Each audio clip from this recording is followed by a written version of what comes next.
présenter donc le modèle de Stewart en 15 minutes avec une petite rallonge de 5 minutes express due à l'absence d'un de nos co-conférenciers. Je m'appelle Jonas Pochard, je travaille dans le département d'anesthésie-réanimation à Bicêtre et je vais donc vous présenter ce modèle de Stewart qui n'aurait qu'un intérêt théorique. J'ai raccourci la question puisqu'elle ne rentrait pas sur la diapo. Est-ce qu'il s'agit d'un truc de geek, de gens qui ne s'intéressent qu'à des formules mathématiques, ou est-ce que ça a véritablement une utilisation pratique? Alors, est-ce que ça marche? Alors évidemment, si on regarde le modèle de Stewart tel qu'il a été écrit par les gens qui en ont fait la modélisation mathématique, effectivement, c'est pas très engageant. Vous avez ici les 6 équations que je ne vais pas vous détailler parce que ce n'est pas du tout le but du topo, et qui qui sont les fondations mathématiques du modèle de Stewart. Et effectivement, quand on regarde les publications spécialisées sur des modélisations complexes, on a envie de fuir et éventuellement de revenir au bon vieux modèle traditionnel.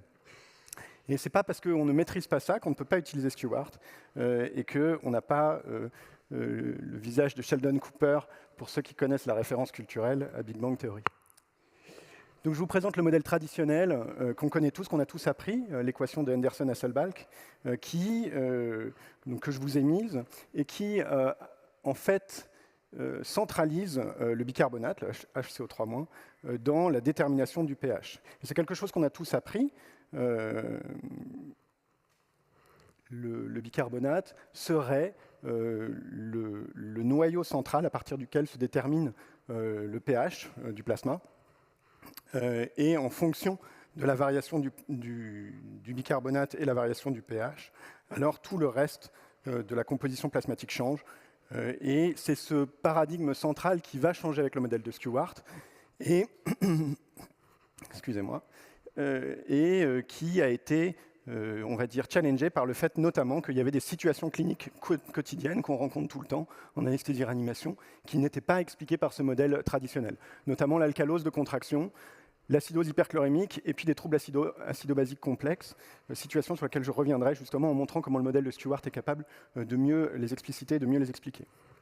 Et donc ce nouveau paradigme qui a été mis en place par Stewart à la fin des années 70, en 1978, change un peu la façon de réfléchir aux troubles acido-basiques et il démontre par ces équations qui ne nous intéressent pas finalement que le pH est sous l'influence de 3 variables. Alors on va mettre tout de suite de côté la variable de la pression partielle du CO2 dissous dans le sang, puisque ça c'est pas une discussion. C'est une discussion qui est réglée, c'est-à-dire que la principale déterminant du trouble acido-basique respiratoire, c'est effectivement la concentration partielle en CO2, mais le modèle de Stewart, il change l'idée qu'on se fait du trouble acido-basique d'origine métabolique en disant qu'il y a 2 variables en fait, qui changent le pH, que sont la différence en ion fort, qui est souvent gardée dans sa version anglaise, et qui est abréviée ici en SID, et puis l'ensemble des acides faibles qui sont dissous dans le plasma. Donc un acide faible, c'est un acide qui est parfois sous une forme ionisée, négative, chargée négativement, et parfois sous une forme non ionisée. Et en fait, ces acides faibles sont l'équivalent de ce qu'on a appris classiquement dans le modèle traditionnel comme le trou anionique plasmatique. Et donc, il y a quelque chose, donc ce schéma il est important parce que ce qu'il montre, c'est que ces 3 variables-là déterminent le pH et qu'ensuite la détermination du pH entraîne la variation du bicarbonate. Et donc c'est ça l'idée principale conceptuelle du modèle de Stewart, c'est que le bicarbonate en fait n'est qu'une variable déterminée du reste et qu'il ne sert à rien en tant que tel, si ce n'est d'être le témoin des variations acido-basiques. Je vous montrerai des situations pratiques qui l'illustrent. Alors vous avez ici, j'ai appris à l'occasion de cette présentation que cette représentation graphique s'appelait un gamblegramme, et donc vous avez cette représentation graphique qui vous montre la composition du plasma, un graphique qu'on connaît tous, qu'on a tous appris, et donc c'est les conditions physiologiques d'une composition plasmatique normale avec un sodium à 140 millimoles, un chlore à 100 à peu près, et puis un bicarbonate qui est autour de 24 millimoles par litre. Et vous avez ici en haut cette quantité d'acide faible qui correspond aux anions indosés dans le modèle traditionnel et qui correspond donc au trou anionique plasmatique. Et donc, le modèle de Stewart, il montre que ce qui détermine le pH, c'est cette quantité, et c'est la différence en ions forts, qui est en fait qui est cette quantité-là, et qui représente la différence essentiellement entre le sodium et le chlore dans le plasma. Et cette différence en ions forts, elle est la deuxième variable qui détermine le pH. Ce n'est plus le bicarbonate qui détermine le pH, mais c'est la variation des acides faibles totales et de la différence en ions forts. C'est assez facile à comprendre en fait, quand on regarde ce schéma, puisque quand vous avez du plasma, eh bien, en fait, vous vous rendez bien compte que ce sodium, ce chlore ne peuvent pas librement sortir du plasma. Ils sont fixés à l'intérieur. On peut éventuellement en ajouter quand on remplit des patients, et on verra l'illustration après, mais ils ne peuvent pas bouger selon l'équilibre physico-chimique du plasma. Ils sont prisonniers dans le plasma, de la même façon que les acides faibles. La seule chose qui peut se déplacer véritablement de façon physico-chimique, c'est le bicarbonate, qui est transformé par l'anhydrase carbonique en acide carbonique, puis en CO2. Et alors donc, si on veut essayer de comprendre les troubles acido-basiques selon le modèle de Stewart, eh bien, on n'a plus qu'à regarder les variations de ces acides faibles et de cette différence en ions forts. Et donc, quand on regarde cette quantité-là, c'est-à-dire qu'on oublie tout le reste, eh bien, vous avez une nouvelle façon d'interpréter les troubles acido-basiques selon le modèle de Stewart.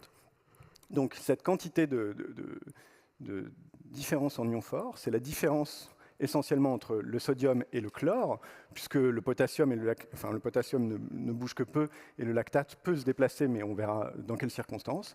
Et vous avez ensuite les acides faibles. Et ce qu'a montré le modèle de Stewart, et il a entraîné des recherches pour essayer de savoir ce qu'il y avait dans ces acides faibles, c'est que les acides faibles totales du plasma sont essentiellement composés d'albumine chargée négativement. Et vous avez maintenant une formule pour estimer quelle est la quantité d'albumine qui est chargée négativement dans votre plasma. Ça a été fait dans des études de physiologie qui montrent qu'entre un quart et un tiers de l'albumine est chargée négativement et correspond donc à un acide faible.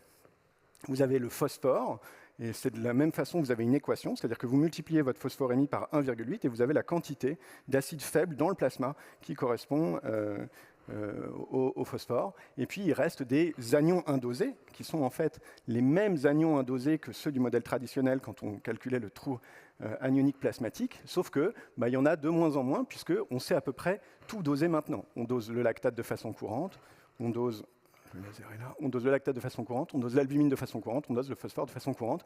Et donc, finalement, on n'a plus tellement d'inconnus dans un plasma normal physiologique. Les anions indosés sont quasiment nuls.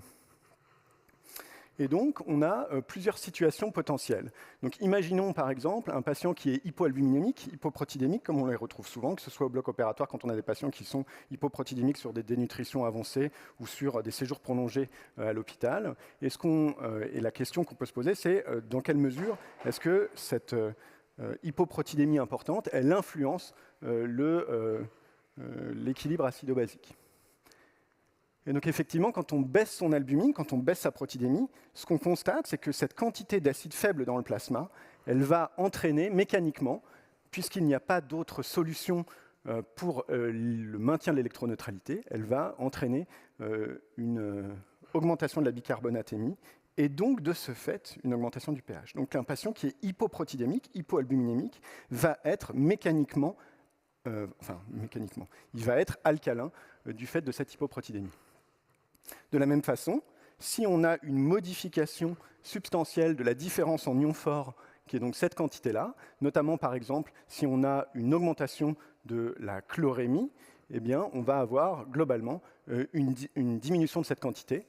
Et donc si on a une diminution de cette quantité, c'est-à-dire vous avez la différence en ions forts comme ça qui diminue, eh bien mécaniquement, le bicarbonate va devoir diminuer, puisque c'est le seul à pouvoir changer pour respecter l'électroneutralité, et donc la baisse de la différence en ions forts aboutit à une acidémie relative. Donc ce diagramme, il permet de réfléchir selon la modalité de Stewart à l'équilibre acido-basique de façon, je trouve, relativement intuitive et facile.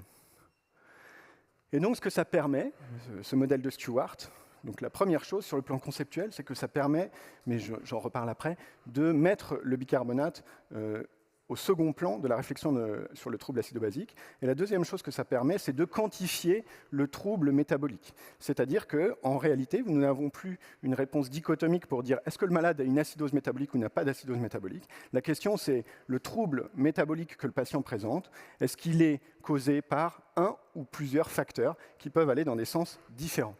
Et donc, vous avez ici l'ensemble des variables qui peuvent influer sur le pH. Vous avez ici le pH qui va vers la droite, vers plus d'acide, et vers la gauche, vers plus d'alcalinité.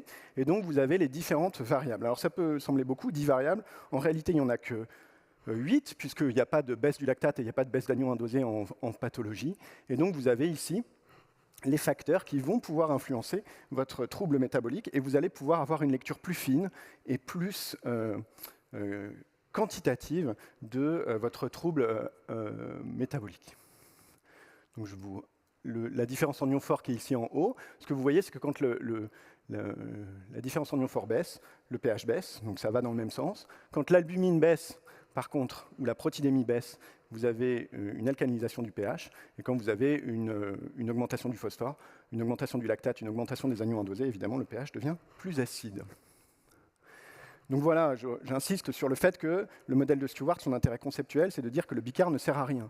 Il ne sert à rien en termes de mécanique, il n'explique pas le trouble acido-basique, il n'est que le reflet, finalement, de tout ce qui change autour, mais le fait est que le bicard, on le mesure et on a tous appris à le suivre, donc on a l'impression que c'est lui qui détermine le pH, alors qu'en fait, c'est lui qui n'en est que la variable d'ajustement finale.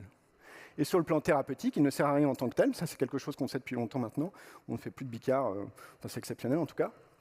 Et quelque chose qui est assez intéressant à souligner, c'est que le pouvoir d'alcalinisation du bicarbonate, il n'est pas lié au fait qu'on donne du bicarbonate, mais il est lié au fait qu'on donne du sodium sans anion en même temps. Et c'est-à-dire que quand vous avez du bicard, pour reprendre ce schéma-là, ce que vous faites, c'est que vous ne faites que donner du sodium qui augmente la différence en ion fort. Et donc, en augmentant cette quantité, vous forcez le bicard à augmenter. Si on donnait du bicarbonate sans sodium, et ça existe des sels de bicarbonate qui ne sont pas du sodium, alors vous ne changez pas votre différence en ion fort, et donc vous ne changez pas votre pH. Alors, les applications pratiques de ce modèle de Stewart, je suis content d'avoir 5 minutes en plus. Les applications pratiques de ce modèle de Stewart, c'est comment est-ce qu'on peut mieux réfléchir à ce qu'on fait tous les jours. Donc vous avez un patient et vous avez décidé de le remplir pour une raison qui vous appartient avec du sérum Phi et de lui mettre 1000 ml de sérum Phi. Chacun gère sa vie comme il le souhaite. Voici les conditions initiales de votre patient, qui est donc un patient physiologique, avec des valeurs tout à fait dans les normes. Et donc, je vous redonne les valeurs donc, de cette base faible, enfin de ces acides faibles, pardon, je confonds, de ces acides faibles qui représentent à peu près le trou anionique plasmatique. Et vous avez donc une valeur de différence en ion fort qui correspond à la somme du sodium, du potassium moins le chlore, et donc vous avez une différence en ion fort qui a sa valeur normale, qui est à 40. Et vous avez un malade qui est parfaitement équilibré sur le plan du pH. Quand vous mettez 1 litre de sérum Phi, eh bien, ce que vous faites, c'est que vous diluez 153 milliéquivalents de sodium et de chlore en ajoutant 1 litre d'eau libre. Et donc, vous avez un plasma qui est passé de 5 à 6 litres, c'est la modélisation que j'ai faite, et vous avez une modification des concentrations dans votre plasma. Et ce que vous avez, c'est qu'au final, vous avez 142 millimoles de sodium, 111 millimoles de chlore, puisque vous avez donné autant de sodium que de chlore avec le sérum Phi, et vous avez donc une acidification de votre plasma qu'on appelle l'acidose hyperchlorémique. Et l'acidose hyperchlorémique, quand on regarde du point de vue de Stewart, c'est très simple à comprendre. Vous avez diminué votre différence en ion fort en mettant plus de chlore que de sodium, et donc cette quantité-là a baissé. Et donc, comme cette quantité-là a baissé, la seule chose qui peut baisser pour maintenir l'électroneutralité, c'est le bicard, et le bicard baisse, le pH baisse. Et voilà. De la même façon, quand on est confronté à une canicule, ce qui va se produire de plus en plus souvent, je crois, eh bien, vous avez globalement une diminution. La déshydratation entraîne une diminution en eau libre, et donc si on modélise un passage d'un volume plasmatique de 5 litres à 4,5 litres, ce que j'ai fait avec l'équation, enfin avec ce que je vais vous montrer là, eh bien, ce qu'on obtient, c'est globalement une... Voilà, ça, ce sont les conditions initiales. Ce qu'on obtient, c'est globalement une diminution une concentration de l'ensemble des ions à l'intérieur d'un volume plasmatique qui est diminué. Et donc, la conséquence de ça, c'est que vous avez une hypernatrémie relative à l'hyperchlorémie, et donc vous avez une augmentation de la différence en ions forts. Et l'augmentation de la différence en ions forts fait que cette quantité-là donc augmente.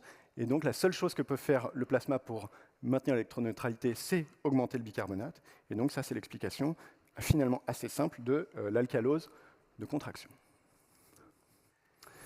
Donc ça, c'est deux applications cliniques qui me semblent assez intuitives avec le modèle de Stewart, alors qu'elles ne le sont pas forcément avec le modèle traditionnel. Et je vais maintenant essayer de vous illustrer par un dernier cas clinique comment est-ce que le modèle de Stewart peut servir à comprendre un trouble acido-basique complexe et éventuellement à modifier la prise en charge des patients, parce que bon, si on veut sortir du côté un peu geek, peut-être qu'il faut que ça ait une influence sur comment est-ce qu'on s'occupe des malades. Et donc je vous présente un cas clinique assez simple d'un patient de 65 ans qui a des comorbidités assez importantes et qui doit passer au bloc pour une ischémie aiguë de membre. Et donc, vous avez ici les valeurs de son bilan préopératoire avant de rentrer au bloc opératoire. Et donc, vous avez un pH qui est à 7,34, une PaCO2 qui est à 47, un bicarbonate à 25, un base excess dont je n'ai pas parlé parce que je n'ai pas le temps, mais pour ceux qui l'utilisent, qui est à moins 0,8. Et vous avez une hypernatrémie, une hyperchlorémie, un lactate normal et une albumine à 20, donc très diminuée. Quand vous réfléchissez à quel est le trouble acido-basique de ce patient selon le modèle dit traditionnel, alors l'interprétation classique dit c'est une acidose respiratoire puisque la PaCO2 est supérieure à 40 et le pH est un tout petit peu acide, mais on a grosso modo une compensation métabolique de cette acidose respiratoire puisque le pH est presque dans la valeur normale, le bicarbonate attendu selon une formule que je ne vous ai pas détaillée mais que vous connaissez probablement, il est à peu près celui de celle qu'on retrouve et le base excess, il est normal ou très discrètement négatif. Donc quand on regarde ce patient-là selon la conception classique du trouble acido-basique, c'est une acidose respiratoire compensée. Quand on la regarde sur le point de vue de Stewart, donc j'ai remis ici les valeurs, et qu'on calcule donc les valeurs, on voit que la différence en ions forts est à 39, donc elle est globalement normale. Et quand on regarde cette quantité-là, ce qu'on observe, c'est que si on a une différence en ions forts à 39, alors elle n'a aucune influence sur le pH. Si on regarde les bicars, enfin, on ne va pas regarder les bicars justement, et si on regarde l'albumine et qu'on calcule la participation des protéines dans ce qu'on appelait avant le trou anionique plasmatique et qu'on peut maintenant appeler les acides faibles, et bien ce qu'on voit, c'est que cette quantité-là a considérablement baissé, et que donc ce que vous démasquez ici, c'est la présence d'anions indosés, c'est-à-dire d'anions dont on ne connaît pas la nature, mais qui sont probablement le reflet d'une souffrance métabolique importante chez ce patient, et que ces anions indosés ont une participation dans le pH qui est masquée par le fait que vous avez un patient qui est profondément hypoalbuminémique. Une autre façon de le présenter, c'est ça, en reprenant le schéma que je vous avais montré. Et ce schéma vous montre que vous avez une différence en ions forts qui ne participe pas beaucoup au pH. Vous avez par contre un patient qui est profondément hypoalbuminémique, et cette hypoalbuminémie profonde fait que vous avez tendance à tirer le pH vers une zone d'alcalose, et que cette zone d'alcalose masque en réalité la présence d'anions indosés importants qui sont le témoin d'une souffrance métabolique du patient que vous ne pouvez pas voir si vous n'utilisez pas le modèle de Stewart. Et donc cette analyse de Stewart, elle répond autre chose que le modèle traditionnel. C'est dans ce sens-là que je trouve qu'elle est intéressante, parce qu'elle permet de dépister des troubles acido-basiques complexes, puisqu'elle dit acidose mixte, respiratoire effectivement, mais elle est métabolique également, avec des anions indosés, et que cette acidose mixte métabolique, elle est masquée par l'effet alcalinisant de l'hypoalbuminémie profonde. Et donc ça répond très différemment, et ça apprécie éventuellement la gravité d'un patient qu'on a l'habitude de voir au bloc opératoire de façon très différente, puisque ce que vous allez faire en voyant ça, c'est d'abord éviter les solutés riches en chlore, évidemment, mais ça on le fait tous je crois maintenant, et surtout réfléchir à savoir si ce patient, qu'on pourrait avoir tendance à faire remonter en salle après sa chirurgie, ne doit pas avoir une surveillance prolongée, ne doit pas aller vers les collègues de l'USC ou de la réanimation, compte tenu de sa gravité métabolique. Et donc dans ce sens-là, je trouve que le modèle de Stewart a véritablement un intérêt. Et en conclusion, et j'aurais vraiment eu besoin de mes 20 minutes, une conclusion, disons, un peu théorique, pour revenir à l'intérêt théorique, c'est qu'il faut bien comprendre que tous les modèles sont faux, mais qu'il y en a qui sont utiles. C'est-à-dire qu'un modèle, ça sert à représenter la réalité de façon simplifié, et il faut que les modèles qu'on utilise, on en connaisse les limites, ils ont tous leurs limites, et ils sont tous faux en un sens, aucun ne représente la physiologie réelle, mais il faut qu'on choisisse les modèles qui sont les plus utiles. Et dans ce sens, le modèle de Stewart, il est utile pour deux choses. La première, c'est qu'il se fait une meilleure idée, probablement, il nous permet de nous faire une meilleure idée de l'équilibre acido-basique. Et la deuxième utilité, je crois, c'est que c'est un outil puissant, notamment pour réfléchir aux mécanismes des troubles acido-basiques, mais surtout, et je pense que c'est la conclusion qu'on doit essayer d'en garder, identifier des situations qui sont complexes, qui sont rares. Donc effectivement, probablement, le modèle de Stewart ne doit pas être utilisé tout le temps pour tous les patients, notamment pour les troubles acido-basiques qui sont simples et qu'on peut vite comprendre, mais notamment pour des situations qui sont rares et qui sont dangereuses et qui font, on va dire, tout le sens de notre métier, c'est-à-dire identifier les choses rares et potentiellement problématiques pour les patients. Je vous remercie.